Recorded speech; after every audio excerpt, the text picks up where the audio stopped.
रमा तिलमिला उठी। परिस्थिति ने उसे कठोर व असहिष्णु बना दिया था। बड़ी भाभी की तीखी बातें नस्तर से चुभ हो रही थी। कैसे इतनी कड़वी बातें कह जाते हैं वे लोग, वो भी मुन्ना के सामने। उनकी तीखी कड़वी बातों का मुन्ना के बाल मन पर कितना दुष्प्रभाव पड़ेगा, ये वे जरा भी नहीं सोचती। क्यों सोचेंगी वे, जब माँ होकर वे अपनी नन्ही सी संतान की भलाई बुराई समझ नहीं पाई। भला उन्हें क्या गरज है। हाँ हाँ, सारा कसूर उसका है। घर परिवार, भैया भाभी, यहाँ तक कि माँ भी उसे ही दोषी करार देती है। सोने सी गृहस्थी तोड़ने की जिम्मेदार उसे ही ठहराया जाता है। घर टूटा उसका, जिसे सभी ने देखा, और दिल हृदय पर जो चोट लगी उस पर किसी की नज़र नहीं गई। बेटी, मर्द को बस में रखना सीख। इस तरह अपना घर छोड़कर आने से तुम्हारा जीवन कैसे पार लगेगा। माँ के समझाने पर रमा बिफर उठी थी। माँ, किस मर्द की बात करती हूँ? उसकी जो बात बात पर अकड़ता है, अपनी माँ बहन के इशारे पर नाचता है, या फिर उसकी जो शादीशुदा एक बच्चे का पिता होते हुए भी। छी! आगे के शब्द आंसुओं में डूब गए। रमा, होश से काम लो। अब तुम अकेले नहीं हो, एक नन्ही सी जान है तुम्हारे साथ। माँ ने धीरे से कहा। इसी नन्ही सी जान के खातिर ही अपनी जान नहीं दी मैंने, नहीं तो ऐसी कुएं तालाब में कूद जाती ना। बेटी, ऐसी अशुभ बातें मुंह से मत निकालो। मार्थ हृदय पिघल उठा। तुम्हारे दरवाजे नहीं आती, तुम लोगों के उल्हाने नहीं सुनती। मेरे लिए इधर कुआं उधर खाई है।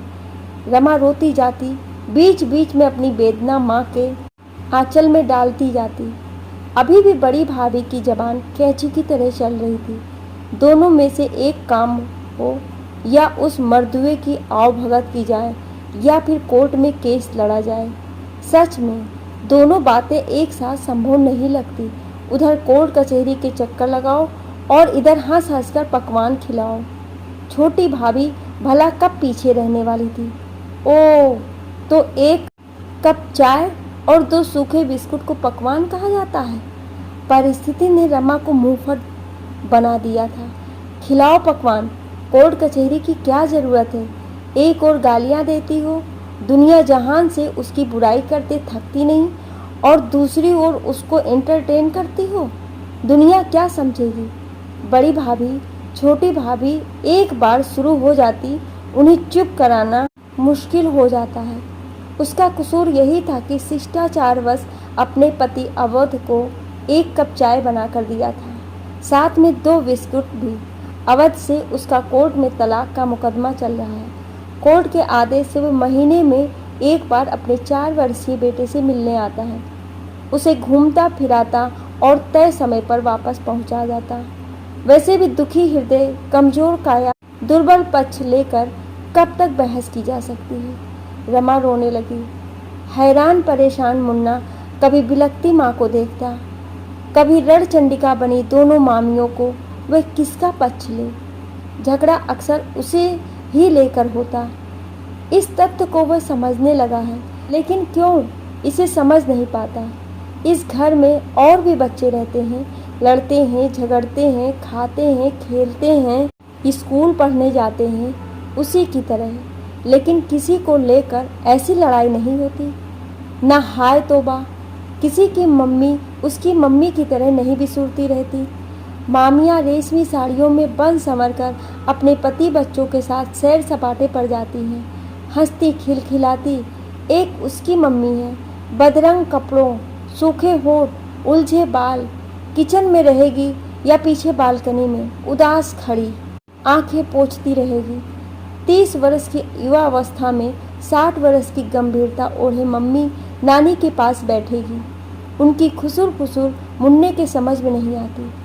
कुछ रोने धोने की ही बात होगी, तभी मम्मी का गला रूंधा रहता है, आवाज़ फंसी फंसी निकलती है। नानी भी एक ही टॉपिक से उबी हुई प्रतीत होती है, सो मुन्ने को झिड़क देती है, जा बाहर खेल। जब देखो माँ से चिपका रहता है।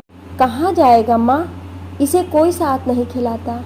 मम्मी तुनक जाती, ढंग से खेलेगा सभी खिलाएंगे, नानी उकताई हुई सी बोली, माँ तुम क्यों नहीं समझती? बच्चे इसके साथ सौतेला व्यवहार करते हैं, बिना कारण मुन्ने से झगड़ते हैं, मारते व चिढ़ाते हैं। रमा का दबा आक्रोश मुखर हो गया। नानी चुप रही। रमा का बात बात पर उत्तेजित हो जाना उन्हें नागवार गुजरता है, क्योंकि घर में तेज तर्रार बहुएं हैं। माँ बेटी का यूं बातें करना दोनों भाभियों को जरा भी नहीं सुहाता। आज हमारी खैर नहीं, छोटी खूब लगाई बुझाई हो रही है। होने दो दीदी, हम नहीं डरते किसी से, अपने पति की कमाई खाते हैं। कोई आंखें उठाकर देखे तो सही, नोच डालूंगी। बहुओं के ताने से माँ घबरा जाती। मन ही मन उस घड़ी को कोसती जब रमा हाथ में अटैची और गोद में 10 माह का बच्चा लिए उसकी देहरी पर आई थी। 5 वर्ष पहले ही कितनी धूमधाम से बिटिया का विवाह किया था। दोनों भाइयों से छोटी, सबकी लाडली। पिता थे नहीं, उनकी जगह दोनों भाइयों ने रमा को पूर्ण संरक्षण दिया। दोनों भाभियां भी प्यार दुलार की वर्षा करते नहीं थकती थी। आज वही भाभियां तलवार की धार बनी उस पर हर घड़ी करने के लिए बेचैन रहती हैं, शायद बदली हुई स्थिति के कारण। रहीमन चुप हो बैठ ये देख दिनन के फेर। आज मुन्ने को कोर्ट के निर्देशानुसार अपने पापा के पास 8 घंटे के लिए जाना था। वह उतावला हो रहा था। जल्दी मम्मी जल्दी। अर्ध विक्षिप्त सी रमा गिरते गिरते बची। ओह, चप्पल टूट गई। इसे भी अभी ही धोखा देना था। 2 कदम चलना दूभर हो गया। पुरानी घिसी हुई चप्पल। वो लाचार इधर उधर देखने लगी। मम्मी जल्दी चलो, पापा आ गए होंगे। उसकी मनोस्थिति से अनजान मुन्ने की बेसब्री बढ़ती जा रही थी। मैं क्या करूं? तेरी जान को रोऊं? जब देखो सिर पर सवार रहता है। 2 मिनट की चैन नहीं, कभी ये तो कभी वो। महीने भर मैं खटती पिटती रहती हूँ, उसकी कोई कीमत नहीं। तेरे पापा को क्या, महीने में 1 दिन लाड़ चाव लगाना रहता है, और तू उन्हीं का माला जपता रहता है। सबकी नज़रों में मैं खटकती हूँ।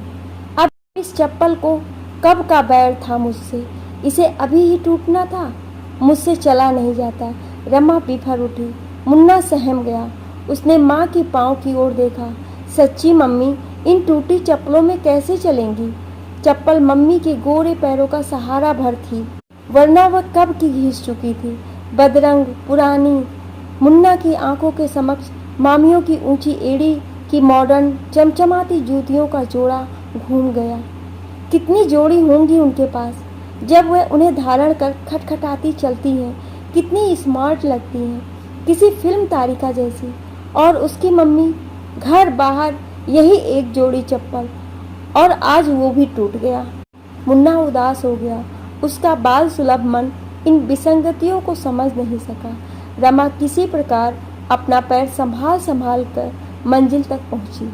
सामने खड़े अवध उसे एकटक देख रहे थे। नजरें मिलते ही उन्होंने आंखें झुका ली। कितने स्मार्ट लग रहे हैं अवध, लगता है नया सूट सिलवाया है। रॉयल ब्लू पर लाल टाई, कार भी नई खरीदी है। अरे वाह, क्षण भर के लिए ही सही। उसकी आंखें चमक उठी।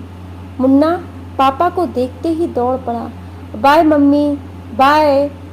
पापा, नई गाड़ी किसकी है? पापा को पाकर मुन्ना सारे जग को भूल जाता है, शायद माँ को भी। तुम्हारी है। तुम्हें कार की सवारी पसंद है ना? सच्ची? मेरे लिए? मेरी है? उसे विश्वास नहीं हो रहा था। पिछले सप्ताह वह मामा के कार में ताक झांक कर रहा था। उसे मामा के बेटे ने हाथ पकड़कर ढकेल दिया था। मैं भी गाड़ी में बैठूंगा। मुन्ने का मन कार से निकलने का नहीं कर रहा था। मामा का बेटा उसे परास्त करने का तरीका सोच ही रहा था। उसी समय बड़ी मामी सजी धजी कहीं जाने के लिए निकली। मुन्ने को कार में ढिठाई करते देख सुलग पड़े। पहले घर, अब कार। घर में इसको हिस्सा चाहिए। इन माँ बेटों ने जीना दूभर कर दिया है। सांप का बेटा सपोला। मामी की कटुक्तियाँ वह समझा या नहीं, लेकिन इतना अवश्य समझ गया कि इस खूबसूरत कार पर उसका कोई अधिकार नहीं है। उसे, उसकी मम्मी, उसके पापा से कोई प्यार नहीं करता। उसने कार से उतरने में ही अपनी भलाई समझी। अभी जाकर मम्मी से सबकी शिकायत करता हूँ, लेकिन मम्मी है कहाँ? वह रसोई में शाम की पार्टी की तैयारी में जुटी थी। बड़े मामा का प्रमोशन हुआ था और उनके शादी की सालगिरह भी थी। सभी व्यस्त थे, खरीदारी, घर की सजावट, रंग रोगन में। फालतू तो वह और उसकी मम्मी। वह मम्मी के पास जा पहुंचा। आग की लपटों में मम्मी का गोरा रंग तांबई हो रहा था। वह एक के बाद एक स्वादिष्ट व्यंजन बनाने में हलकान हो रही थी। इस स्थिति में उन्हें परेशान करना सही नहीं। मम्मी, एक ले लूं? लाल सुर्ख कचौड़ी की खुशबू उसे सदैव आकर्षित करती है। मम्मी ने उंगली के इशारे से मना किया। उसके बढ़ते हाथ रुक गए। पूजा के बाद मिलेगा ना मम्मी? हाँ मेरे लाल। मम्मी ने लाडले को सीने से लगा लिया। माँ का शरीर कितना गर्म है। सीने में उबलते हुए जज्बात चक्षु से भाप बन निकलने लगे। मेरा राजा बेटा, अपना होमवर्क करो, मैं थोड़ी देर में आती हूँ। वो जानता है मम्मी रात्रि के 12 बजे से पहले नहीं आने वाली। तब तक वह दुबक कर सो जाएगा। मम्मी पार्टी समाप्त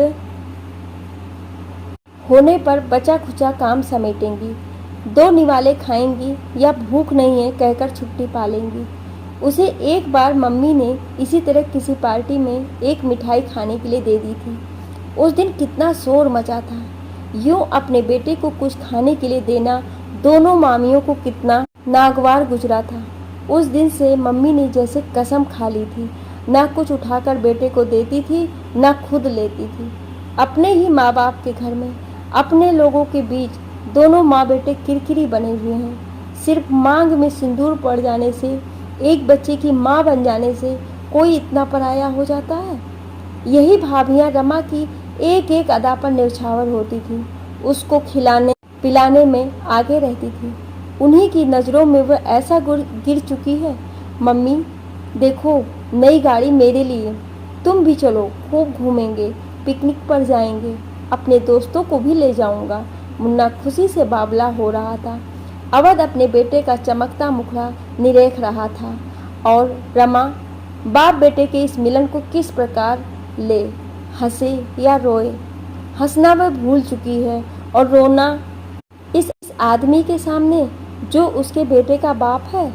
ना, वो रोएगी नहीं, कमज़ोर नहीं पड़ेगी, वहाँ से भागना चाहती है। टूटी हुई चप्पल, हाय रे, समय का फेर पति कार स्टार्ट कर जा चुके थे। मुन्ने का हिलता हाथ नज़रों से ओझल हो गया। वह टूटी चप्पल वहीं फेंक नंगे पांव घर लौट आई। माँ किताब पढ़ रही थी। भाभियाँ अपने आप में मस्त, किसी का ध्यान उसकी ओर नहीं। वो बिस्तर पर कटे पेड़ के समान गिर पड़ी। हृदय की पीड़ा आंखों में आंसू बन बह चली। बचपन से लेकर आज तक की घटनाएं क्रमवार याद आने लगी। रमा के पिता व्यापारी थे। अच्छा खाता पीता परिवार। दोनों भाइयों से छोटी रमा सबकी लाडली, सुंदर, संस्कारी। पिता के बाद भाइयों ने कारोबार संभाल लिया। भाभियाँ उस पर दिलो जान छिड़कती। भाई बहन का प्यार देख माँ फूली नहीं समाती। रमा रूपवती मिलनसार लड़की थी, लेकिन माँ के अत्यधिक लाड़ प्यार, भाइयों के संरक्षण, भाभियों का दोस्ताना व्यवहार ने उसे कुछ ज़्यादा ही भावुक बना दिया था। निर्णय लेने की क्षमता का उसमें विकास नहीं हो पाया था। आगा पीछा नहीं जानती थी। शायद यही सब उसके सर्वनाश का कारण बना और इसी सब ने उसे आज इस विकट स्थिति में खड़ा कर दिया। रमा बड़ी हो गई है। उसके लिए वर ढूंढने की जिम्मेदारी तुम दोनों भाइयों की और विवाह की तैयारी तुम दोनों भाभियों की। माँ रमा के ब्याह के लिए चिंतित थी। भाइयों ने इसे गंभीरता से लिया और उसी दिन से शुरू हुआ उचित वर, घर की तलाश। घर वर दोनों मनोनुकूल मिलना आसान नहीं। कहीं लड़का योग तो घर कमजोर, कहीं घर समृद्ध लेकिन वर रमा के योग्य नहीं। इसी बीच गांव घर की बुआ अवध का रिश्ता लेकर आई। वे कभी अवध के रूप गुण का बखान करती, कभी उसके ऊंचे खानदान व धन दौलत का। रमा छिप छिप कर सुनती, अपने भावी जीवन की कल्पना में डूबती उतराती रहती। रिश्ता पक्का हो गया। विवाह धूमधाम से संपन्न हुआ। लेन देन में कोई कमी नहीं, वर पक्ष से कोई दबाव भी नहीं था। अवध के परिवार वालों को रमा भी भा गई। परिवार पसंद आ गया था। शुरू में सब कुछ ठीक ठाक रहा। अवध रमा पर जान छिड़कता था। मायके की तरह रमा ससुराल में भी सबकी लाडली बनी हुई थी। गर्भ में मुन्ना के आते ही अवध खुशी से झूम उठा। सास ससुर देवर ननद ने रमा की बलैया ली। देखने वाले दंग। इतने वर्षों पश्चात घर में पहला बच्चा। रमा को सभी हथेली पर रखते। बहू ये ना करो वो ना करो। सासू माँ लाड़ लगाती, लो बहू तुम्हारे लिए। ससुर का हाथ फल मेवे अन्य पौष्टिक पदार्थों से भरा रहता और अवध व बाबला रमा को पल भर के लिए भी आंखों से ओझल नहीं होने देना चाहता था। दफ्तर से बार बार फोन करता, रोज बालों के लिए गजरा उपहार लाता। गोल मटोल शिशुओं की तस्वीरों से कमरा जगमगा उठा। माँ व भाई रमा को लाने गए। सास ससुर ने हाथ जोड़ लिए। बेटी का सुख मान सम्मान देख माँ व भाई गदगद हो उठे। माँ व भाई चाहते थे कि बच्चा मायके में हो, वहीं सास ससुर पति पल भर के लिए बहू को आंखों से ओझल नहीं होने देना चाहते थे। रमा दोनों पक्षों के दाव पेच पर मुस्कुरा उठती। रमा ने स्वस्थ सुंदर बेटे को जन्म दिया। बड़ी धूमधाम से जन्मोत्सव मनाया गया। माँ बनकर रमा निहाल हो उठी। जब देखो मुन्ने को छाती से चिपकाए रहती। घर भर का खिलौना मुन्ना अपने बाल सुलभ अदाओं से सबका मन मोह लेता।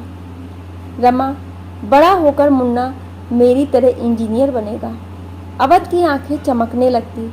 नहीं, मैं इसे डॉक्टरी पढ़ाऊंगी, लोगों की सेवा करेगा।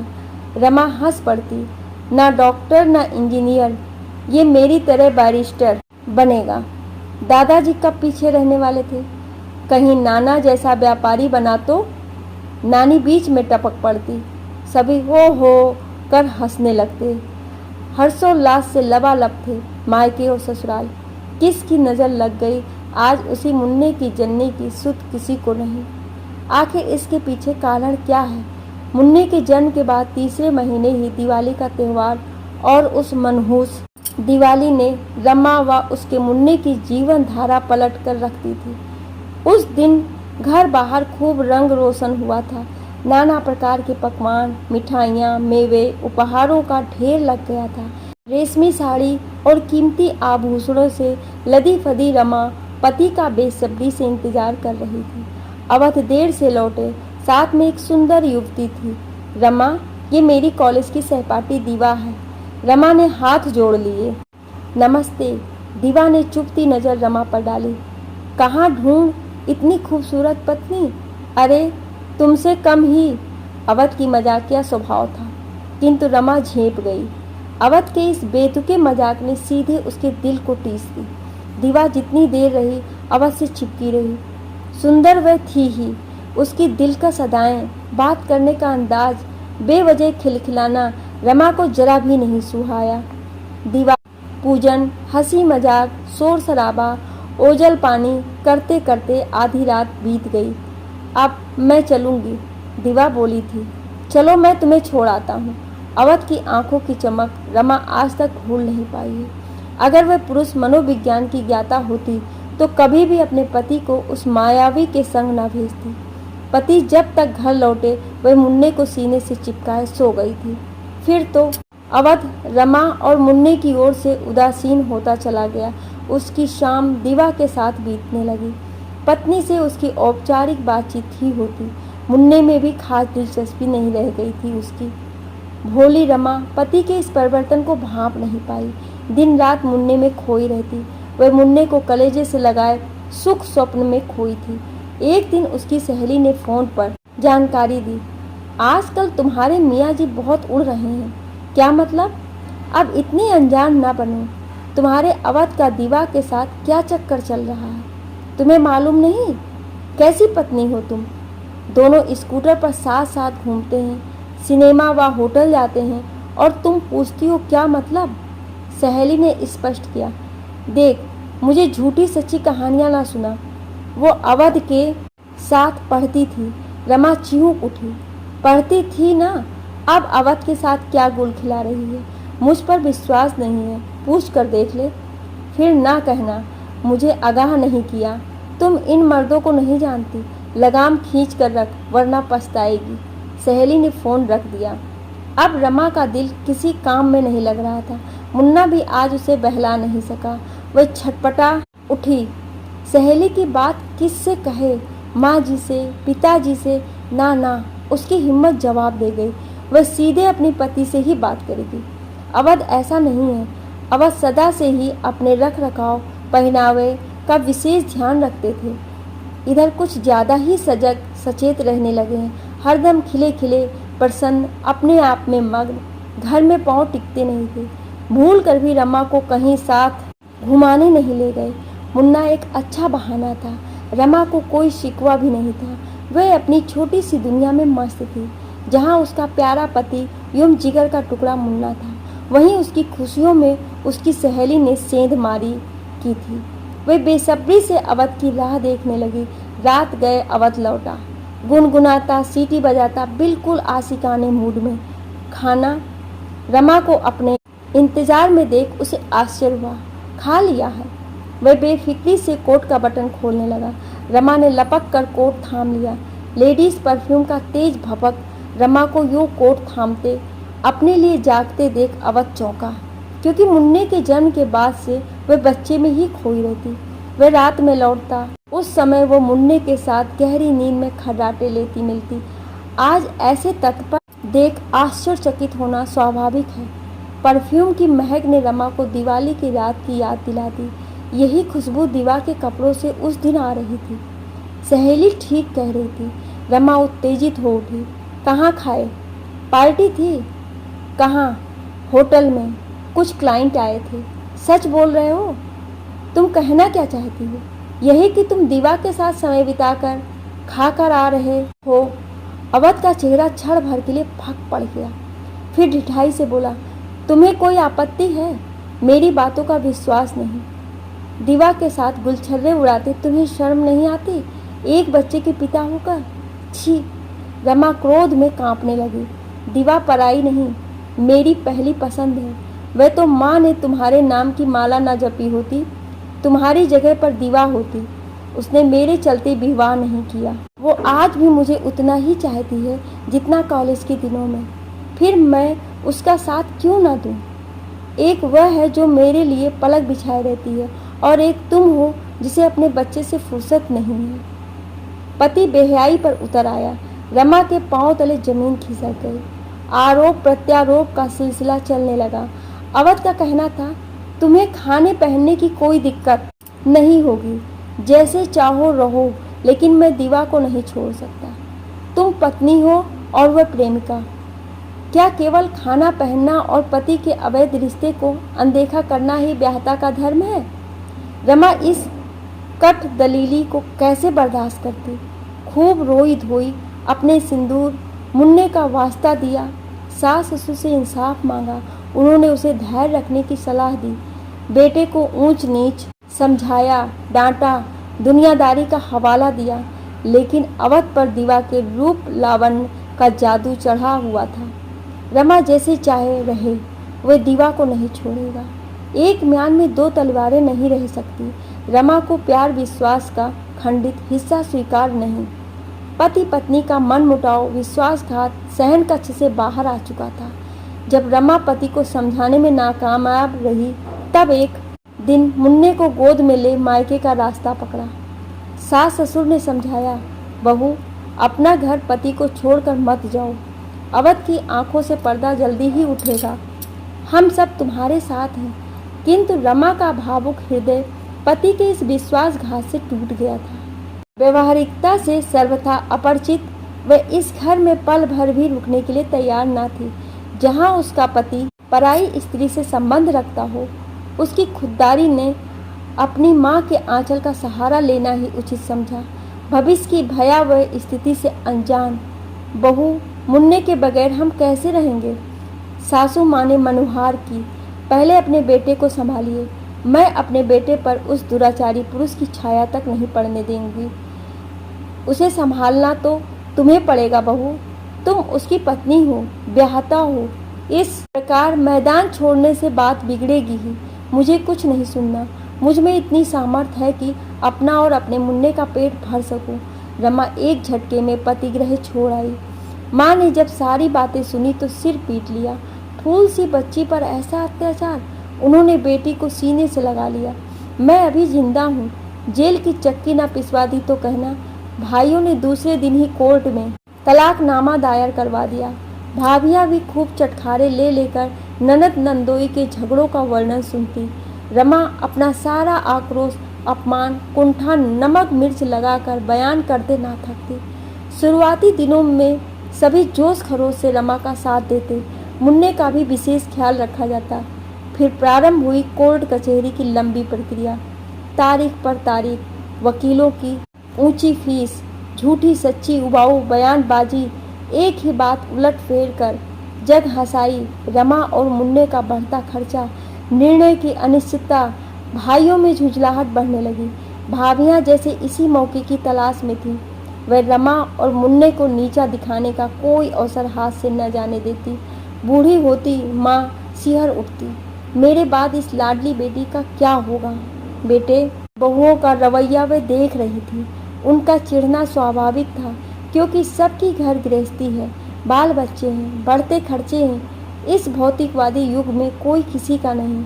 उस पर प्रत्येकता बहन और उसका बच्चा जो जबरन उनके गले पड़े हुए हैं।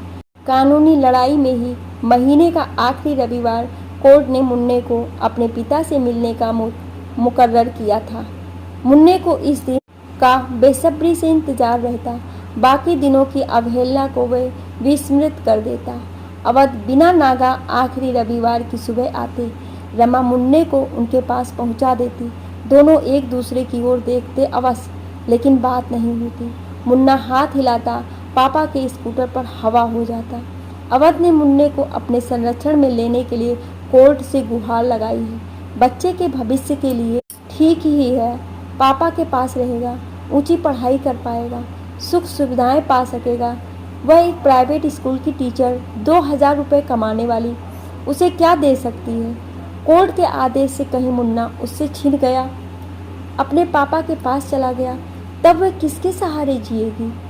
किसी निर्धन से उसकी पोटली गुम हो जाए तो जो पीड़ा उस गरीब की होगी, वही ऐंठन रमा के कलेजे में होने लगी। ना ना, मैं बेटे को अपने से किसी कीमत पर अलग नहीं होने दूंगी। वह सिसकने लगी। स्वयं से जवाब सवाल करते उसे झपकी आ गई। आंखें खुली तो पाया मुन्ना आ चुका है। हर बार की तरह खिलौने, मिठाइयों, उसके पसंद की चॉकलेट से लदा फंदा। घर वाले उन सामानों को हिकारत से देखते। ये नफरत की बीज उसकी ही बोई हुई है। रमा सब कुछ छोड़ छाड़ भागी ना होती, उसकी गृहस्थी यूं तहस नहस ना होती। वो डाल से टूटे पत्ते के समान धूल चाट नहीं रहती। मम्मी तुम्हारे लिए। क्या? लाल पैकेट में 2 जोड़ी कीमती चप्पलें। रमा भौचक, ये क्या? तुमने पापा से कहा? नहीं नहीं, पापा ने अपने मन से खरीदा। पापा अच्छे हैं, बहुत अच्छे। मम्मा, हम लोग पापा के साथ क्यों नहीं रहते? रमा निरुत्तर थी। रमा ने चप्पलों की जोड़ी झट से छिपा दी। अगर पहनती है तो घर वालों की कटुक्तियाँ, और ना पहने तब मुन्ने की जिज्ञासा। दिवाली का त्यौहार आ गया। भाई भाभी सब परिवार खरीदारी में व्यस्त। वे सूखे होंठ गंदे कपड़ों में घर की सफाई में लगी थी। दरवाजे की घंटी बजी। शायद घर वाले लौट आए। इतनी जल्दी? रमा ने दरवाज़ा खोला। सामने अवध। रमा स्तब्ध। घर में कोई नहीं था। उसकी जबान पर जैसे ताला लग गया। भीतर आने के लिए नहीं कहोगी? अवध के प्रश्न पर वह संभल चुकी थी। हाँ हाँ, आइए, परंतु इस समय घर में कोई नहीं है। मुन्ना कहाँ है? वो अपनी नानी के साथ पार्क गया है। अच्छा, दिवाली की सफाई हो रही है? मैं समझ नहीं पा रही थी वह क्या कहे। इस विषम परिस्थिति के लिए वो कतई तैयार ना थी। जिस व्यक्ति पर कभी उसने अपना सर्वस्व न्यौछावर किया था, उसके बच्चे की माँ बनी थी, उससे ऐसी झिझक? थोड़ी सी बेवफाई और कानूनी दांव पेच ने दोनों के बीच गहरी खाई खोद दी थी। रमा, तुम मुझसे बहुत नाराज हो। होना भी चाहिए। मैं तुम्हारा अपराधी हूँ। मैंने तुम्हें बहुत दुख दिए। दीवा रूपी मृग तृष्णा के पीछे भागता रहा। अपनी पत्नी के निश्चल प्रेम के सागर को पहचान नहीं पाया। अब मैं तुम्हें और मुन्ना को लेने आया हूँ, मुझे माफ़ कर दो। मैं आपके साथ कैसे जाऊंगी? दीवा के साथ नहीं रह सकती। मुझे मेरे हाल पर छोड़ दीजिए। आक्रोश आंखों से बह निकला। दीवा दीवा से मेरा कोई लेना देना नहीं है। मैंने उससे सारे रिश्ते तोड़ लिए हैं। पहले ही काफ़ी देर हो चुकी है। अब अपनी पत्नी और बच्चे से दूर नहीं रह सकता। किंतु मेरी माँ, भाई, कोर्ट कचहरी, उसे अपने कानों पर विश्वास नहीं हो रहा था।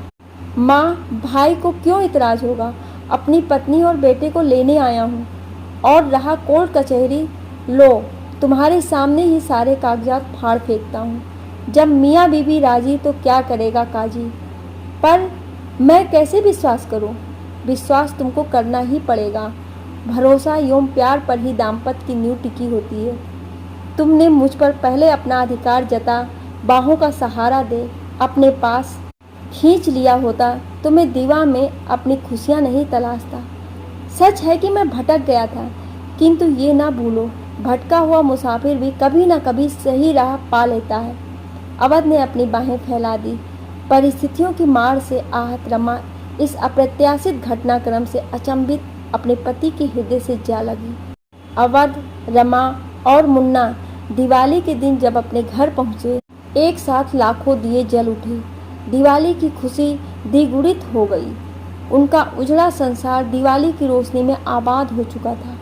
सास ससुर तो कभी बहू की गलती मानते ही नहीं थे। उन्हें तो उनकी बहू आज भी सही थी और कल भी सही थी। वो प्यार से अपने बाहों में समेट लिए, बोले, आज सही मायनों में हमारे घर 5 साल हमारी दिवाली रोशन हुई है। हमारे घर की लक्ष्मी वापस जो लौट आई है। आपको ससुराल वापस आने का रमा का फैसला कैसा लगा, मुझे अपनी राय कमेंट बॉक्स में ज़रूर दीजिएगा। और ऐसी ही कहानियाँ सुनने के लिए आप हमें सब्सक्राइब ज़रूर करें। Thank you.